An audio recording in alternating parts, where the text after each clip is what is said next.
Welcome to the Blessed Podcast. I'm your host, Raquel. This podcast is to help you experience being blessed that transcends a mere hashtag. Let me add my disclaimer, like I do every week. I'm not an evangelist, preacher, prophet, or Bible scholar. I'm a God-worshiping, Jesus-loving, Bible-believing, New Thought Christian who believes that God blesses us according to our faith and how we work his principles.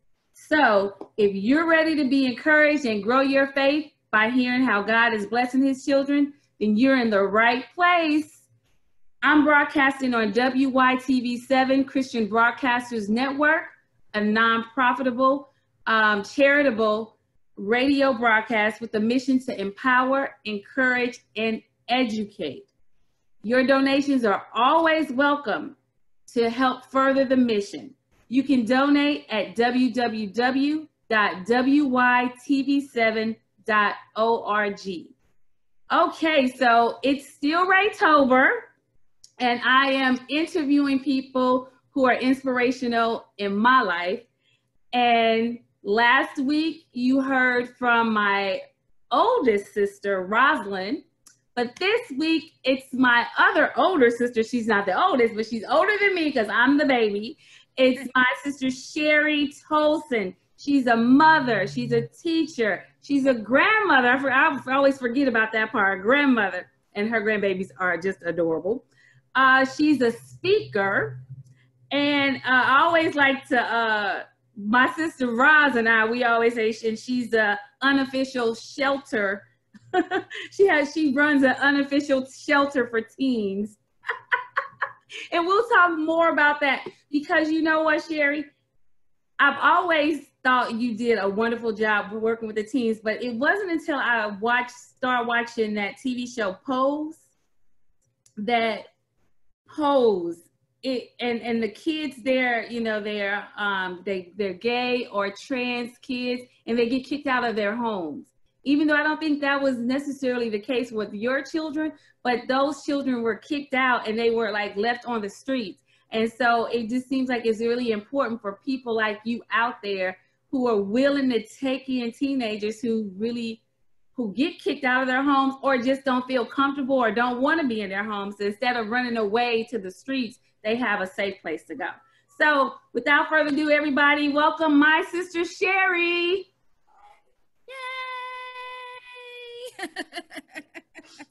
So I see that you are still at school. Yes. You are always at school. Well, I like to stay. They haven't been doing this all day. Well, all afternoon. Mm-hmm. I like to stay after to help my kids. I have the kids in my class are what they call tier 3 students, which are those who need that extra help right before they might end up in special needs or something. So I stay a little bit extra for the ones who are in the after school program so that I can help push them along so that they don't end up in special needs classes, because some of them, all they need is a little extra and to work on things differently than most of the other kids in the classroom. So I did say you were a teacher, but I guess I need to explain that not only are you a teacher, you are a dedicated teacher who is willing to stay after school, come on Saturdays, will work in the summer, even if you don't get paid, correct? That's true.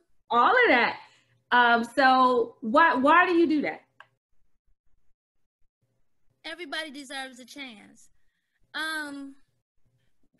There are so many people out there, and I teach second grade this year, but there are so many people out there who you could probably talk to who are doing things that they didn't think they were capable of doing back when they were in second grade. A lot of your speakers probably couldn't speak very well. They were shy, couldn't stand in front of people, or maybe they stuttered. We had a guy who talked about a friend of his who was a doctor who couldn't even read when he was in the second grade. My kids have to be empowered to understand that just because they can't do something now, it's too early to tell what you're going to be at this point, because whatever you think in your mind, that's what you can aspire to do. And they have to have people who are supporting them and pushing them and letting them know you can be or do whatever you choose.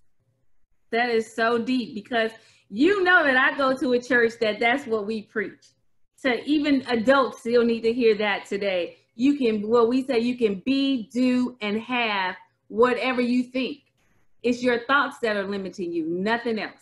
Even in this era of Trump or the Republicans running everything, it doesn't matter, because it's our thoughts that count. It's so, yeah, I'm so glad you are there. You said something, you said you're teaching second grade this year. So how does that work? You teach different classes every year?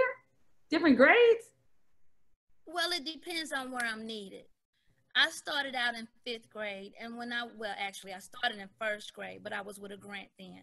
But when I first got hired on, I was in 5th grade, and I stayed in 5th grade for a while.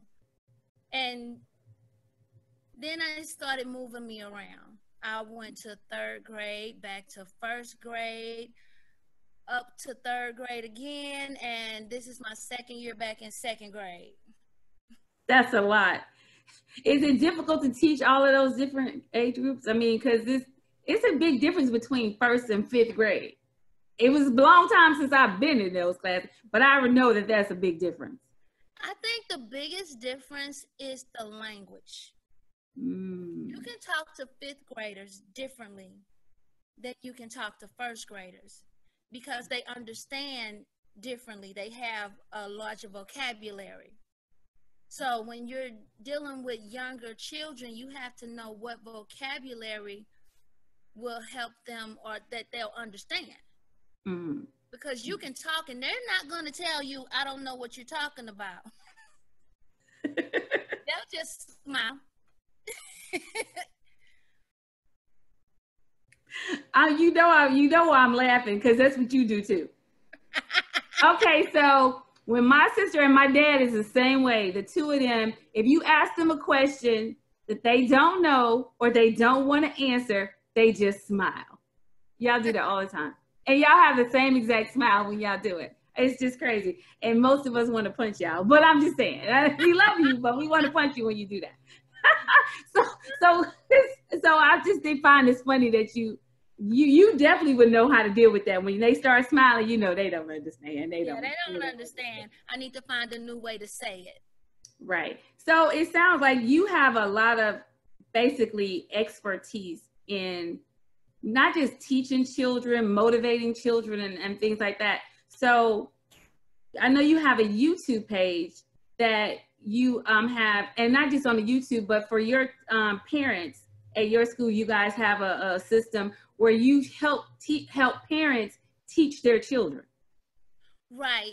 Parents are the first teachers. But a lot of times they get to the point where they think that they don't know the things that's being taught at the school, because it may be presented a little bit differently. So it's always good to keep that dialogue open with the parents to help them be able to help their children succeed at school. Sometimes parents think helping their child is doing it for them. That's not helping. We all have, the struggle is real for a reason. We have to struggle through in order to become proficient. Anything you're good at, you had to work at, and it wasn't always easy. It became easy as you worked. Sometimes it's frustrating working with your own kids, but if you know that this is supposed to happen, then you expect it and it's not as bad. That's like if you're on your way going somewhere and somebody tells you that, oh, the highway will be clear. If you run into a traffic jam, you're frustrated because that's not what you expected. But if they tell you, okay, well, it's only 15 minutes away, but it's going to take you 45 minutes because when you get on the highway, you already expecting that. So it's easier to go down that road. And if parents already know this is going to be a struggle for your child and it's okay, then they don't get as frustrated when they start working with them and they like, well, didn't you go through this at school? Why don't you know this already? Right. You know what? It's so funny because I think of our age because we both turned 50 this year, you at the beginning and me at the end. Yay. But I know a lot of grandparents, if they're not raising their grandchildren, they are a big part of their lives and they may be picking them up after school and they're the ones that's helping with homework. And it's been a minute since I've done some second grade work. I'm not saying I couldn't do it, but I can be sure that it's not something that I will readily be, like right there at it because it's been a while. And so that's why I thought that your videos, and I hope you would actually continue to put more videos up there because it will help, our generation and then even like our children when they're helping the kids because like you said, the parents are the first teachers. And if those parents aren't doing it, then it all falls on the teacher at the school and it's really just not enough time in the day. Hence, you're staying late after school. Right. And when you're with your parent, kids learn better when they're with somebody that they know loves them. And I know that sounds cliche, but it's true. Somebody once said that kids don't care how much you know until they know how much you care. Mm-hmm. So when they're getting that one-on-one or one-on-three or one-on-five with their parents, mm-hmm. It makes it easier for them to get it. And it shows them that my mom thinks this is important. Okay, so that's deep. That was deep. And on my YouTube page, I have some step-by-step videos now of the addition and subtraction. And since I'm working with second grade now, is 3-digit and 2-digit addition and subtraction. But once they learn that, they can take it all the way out to 100 if that's what they need to do. And I like how you use money. Because when we really think about it, that's the reason why I care about math. It's about money, man. Because I know them, going in there into the malls and you see 60% off, and you get to calculating. I don't have to pull out a phone. I know how to calculate that stuff because those things are important to me. So I like the fact that you use money because that makes it like real life type stuff. And the reason I used the money was because I started out using the base 10 blocks that we use at school. And I thought to myself, they don't have that at home. If I'm making this video for people to use at home, I need to make it something that they can actually touch at home. Not just some video where they watching me do it. Okay, now you saw me do it. Now you can pull out your own piggy banks, break it down, and show your child this. Yeah. So you got to be able to have the materials at your house if it's going to work for you. Exactly. That is so true. You know what? Okay, so I know we kind of glossed over the part when I was joking about you having an unofficial shelter. I want to go back to that because I think that is so important. So first, how many kids have you had living in your home? Okay. That weren't your children. Counting children who lived with their parents, about 10. 10. And what was the average age? Well, they were always older, like past 8, but from 8 to 18, no, 22 or something like that. Off and on, we're adults. We have friends who get into situations sometimes that they just need a little help. And sometimes the kids need a little help. They need somewhere to stay where it's going to be safe and while their parents get themselves together. The first 2 guys who came to live with me were actually babysitters for me. They were babysitting my kids when my kids were small, but when I got ready to take them home, I would always have to take them to a different place. And I told them, I said, hey, wait. Where do you live so I can take you home? I'm not going to be driving all around the city trying to find some place for you to be. I don't want to take you home. Mm-hmm. And that's when they broke down and told me that they didn't really have a home, that their mom had put them out. She was in a domestic situation where her boyfriend would beat her up. Well, these boys were 14 and 15 years old now. Mm. So 14 and 15-year-old boys are not getting ready to let some man beat on their mama. Right. So she put them out. Mm. Mm. Mm. Mm. Because they were jumping up trying to fight the boyfriend. Mm-hmm. And they were going from family member to family member, and nobody was willing to keep them. Mm. So they would just go and stay one place one night, another place another night. So they were just carrying clothes from one place to the other. So I just told them, go get your stuff, Mm. and you just stay at the house with me. And that's what they did. And we got them because that's when I found out they weren't in school. Oh my goodness. So we got them in school, which was really hard for the younger one because he had some learning challenges. Mm-hmm. And at being 14 or 15, he was only in about the 7th grade. Mm. So he was like way behind in school, and they didn't want to let him in school because he was too old to be in class with those kids. Right. So we worked on things at the house with him. At first, there was a program called the Lincoln Challenge Program with the who does that? It's not the Army Reserve. It's I forgot which one it is, but it's called the Lincoln Challenge Program. And I couldn't sign him up for the program because I was not his legal parent or his legal guardian. There was nothing legal about them staying at my house. So we went to get his mom to sign the papers, and she wouldn't sign the paperwork because she was still getting food stamps and a check based on that. But she put them out. They not at your house, but you getting funds for them, and she wouldn't sign the paperwork so her son could go and get his diploma and go to school. Well, when he turned 16, we got him into a GED program, and we worked through that with him. But it was difficult for the two of them, but those were the first two.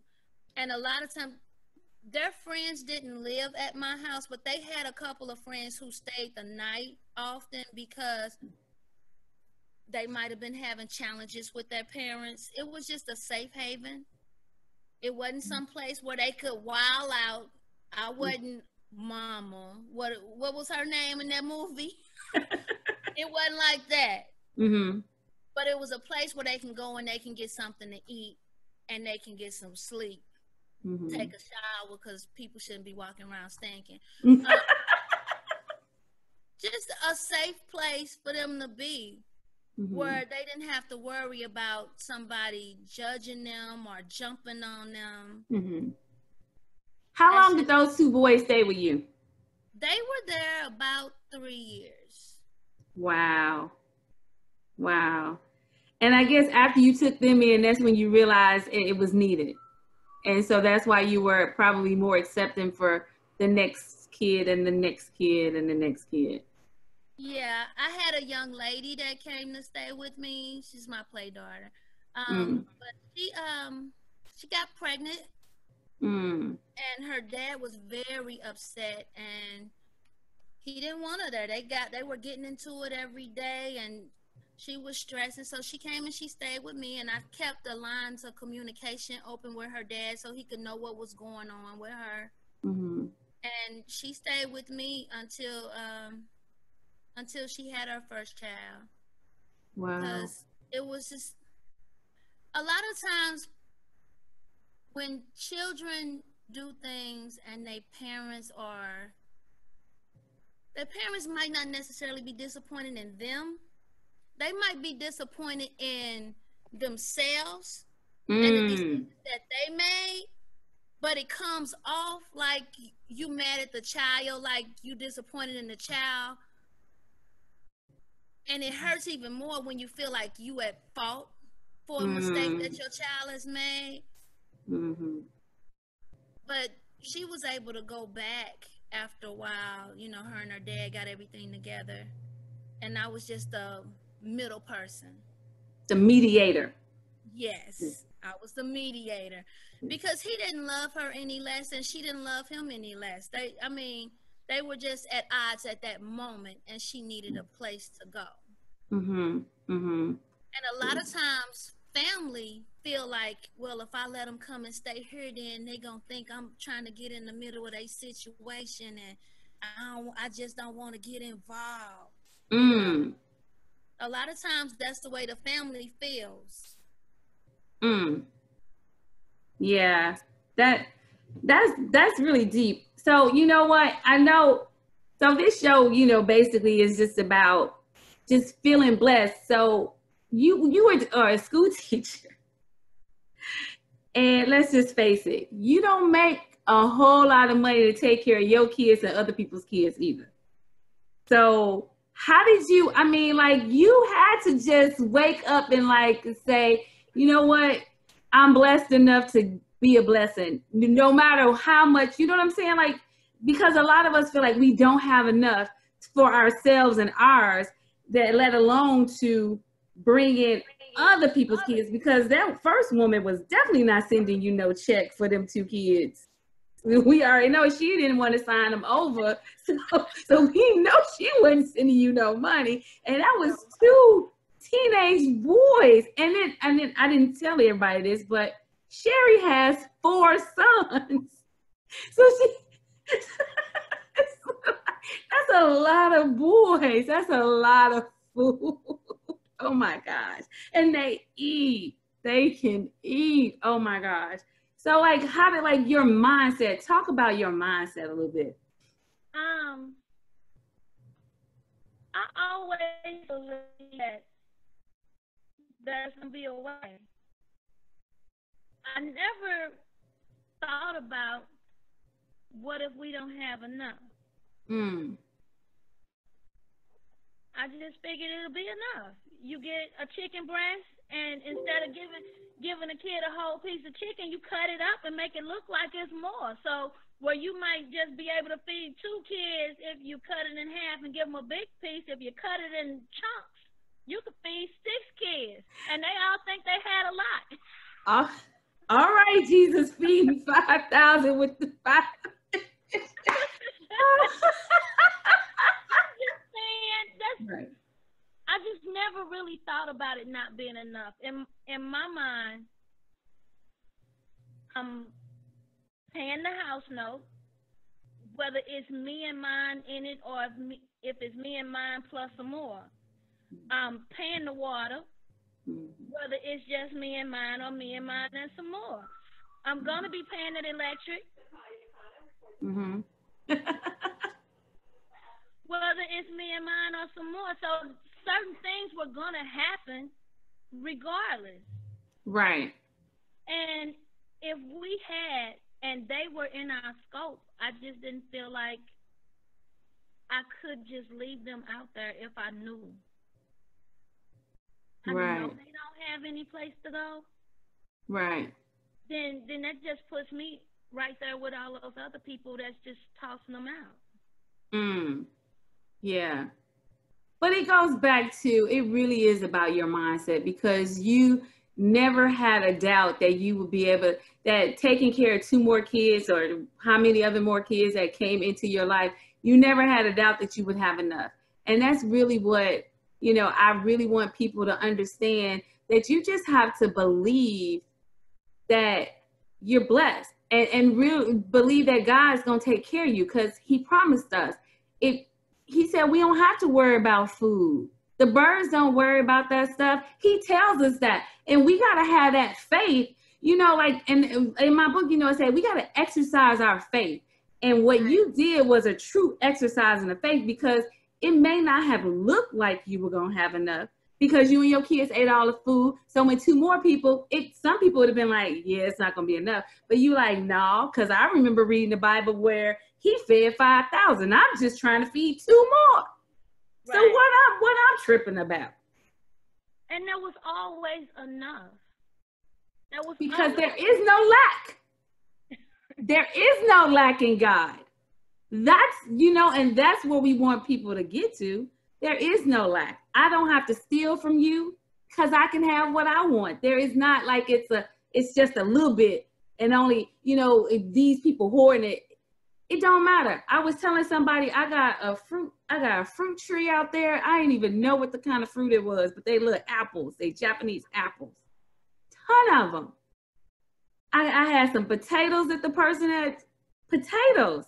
So I'm just like, really, if you think about it, potatoes, apple, I got pomegranates and I got peppers and I got a banana tree, and the person next door to me got a lime tree that come over on my side a little bit. Really, me and my child could survive off of all that. Yeah. There is no lack. That's with me. That's not going to work at all. That's just going to pick out the stuff that's in my yard. So there is no lack. And I'm so appreciative of you, because you may not really understand this, but you are an inspiration to me, because you really teach me about exercising my faith. Because I see, I was a pharmacist. I just had one kid.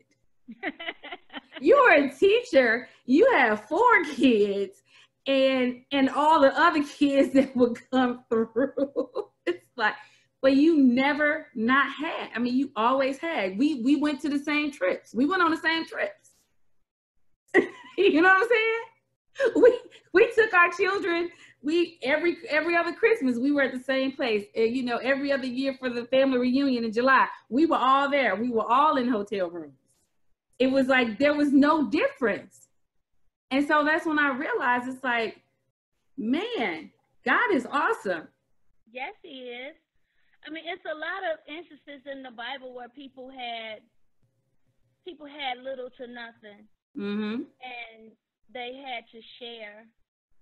They were asked to share, and when they did, they were blessed for it. Yes. They were blessed just by doing what they were supposed to do. Yes. Sharing and taking care of people. I like that Jesus taught in parables. Because it helps us to understand what's really going on, Right. Help us to have a visual of what's going on. But basically, you got to take care of other people. We're not here to be autonomous. Right. We're a community. So we're here as a community working together to pull things up. And what's that old parable? What is it? It takes a village to raise a child. Yes. Proverb. That's what proverb. It is. That old African proverb. It does take a village to raise a child, and your village might not be on your street. Your village might not be in your house. Your village might be that stranger that saw you walking down the street at dusk and didn't understand why you out here by yourself. Right. That's really deep. So we got like 5 minutes, and we got to wrap up a little bit. So I want you, if people want to see your video, they're going to go to your YouTube, right? And they can search Sherry Tolson, and they should be able to find your videos, correct? Right, but they have to spell Sherry correctly. How do you spell Sherry correctly? Sherry. Sherry ends with a question. Not with an I, but with a question. Why? I like that. And Tolson is that Tolson. Okay, and then another thing. You are an author yourself. Yes, you are. Don't look at me like that. Okay, for the people that are listening, she is giving me a look.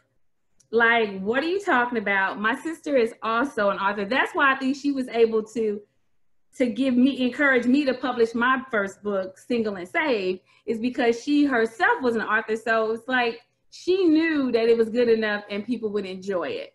And so I do have to thank her for that. But she does plays and things like that. We are a very creative family. We are a very creative family. So I'm sure, are you going to put out a book? Even if it's not, I mean, what are you going to do? What you going to do? I've already written a play that I intend to type out and share. And it too is about the trials that teenagers go through and how they can help each other, because they are so instrumental in influencing one another. Mm-hmm. And when you have some who can accentuate the positive, it makes a big difference in the life of others. And a lot of times adults cannot understand the issues that teenagers go through, because we're in a totally different place. Your perspective is monumental to your understanding. Yes, say that. So a lot of times it's best for young people to talk to other young people. And I know we're afraid of that because we're thinking the blind leading the blind, but people don't want to listen to you if they know that you haven't been where they are. Right. Or if they think you haven't been where they are. Right. What you say doesn't mean anything. You know what, when you say that, what I think, you know, it's like you have parents like you and me and, like, you know, Roz, we raise our sons and daughter, because there's one daughter amongst the three of us, right? But we raise our children in a way that they can be the leaders. They can be the ones that are helping their you know, their fellow students. And, you know, but then they also need help themselves at times. But we did raise them to have good sound, give good sound advice, you know, and to be the leaders of their groups. So it's really important as a parent for me to put that in my son, because I do, like you said, I know that he's going to be out there on the front line, you know, talking his friends down and keeping them encouraged. When he went to college, oh my gosh, you know, he prayed for them and they were like moved. When he was like, and these people, they hadn't gone to church. He hadn't been to church with them at you know, in college. But he prayed and he moved the people because they were feeling some type of way because of an event that happened. And he prayed such a great prayer that it moved their spirit, and people came over to him like, thank you for that prayer. And so it's important as parents that we do put that instill in our children, that they have to be the leaders, the moral leaders, the, you know, emotional, the spiritual. They have to give the people around them the advice that they may not take from their own parents or from other adults. And we need them to step out. Those who have more, they need to step out so they can give it. And a lot of times when one person steps out and is bold enough to speak out, it gives the rest permission to go ahead and do the same thing. Because you go into a classroom, I tell my students, I say, I don't want anybody yelling out that this is hard. Because as soon as somebody hears that, they think, oh, okay, good, it's not just me, this hard, I can't do this. No, that's not what we're doing. Turn that around, let me hear something different. It's challenging, but I can do it. Okay. That's that growth mindset. Yes. I like that. And then we have to close out. But if every parent out there listening, as your child's first teacher, that right there, if you teach them that one thing, I think that'll get them through school. It's challenging, but I got this. But I can do it. I got this. I can do this, because we have to have that spirit. And thank you, Sherry, for being with us. Thank you for being an inspiration in my life, and I hope you have inspired the listeners. And if you are out there and you have an extra room, you got a couch somewhere, you know, you don't hesitate to help a child out that need it, because we do not want these children out on the street. It's not safe out there in the streets for them. So we that have places for them, I always got a couch for my son's friends and some, you know, the students that we meet. Thank you for inspiring us, Sherry. And again, if you would like to donate, go to WYTV7.org. And if you want to see how you can help your students do some math, especially your second graders, go to the YouTube and search Sherry Tolson, SherryTolson. And hopefully Sherry will have her play out, and we'll be able to tell you where you can go and see the play. Yeah, and if there's something that people want to see, leave a message on the comments, and maybe I can get a video up for that. All right, so everybody, if you have a concept that you need to learn, just hit her up on the YouTube and tell her what you would love to see next. Sherry, thank you so much. And to my listeners, don't forget, go to the Facebook group and join. And also remember, what God has done for others, He can do for you. Be blessed, everyone.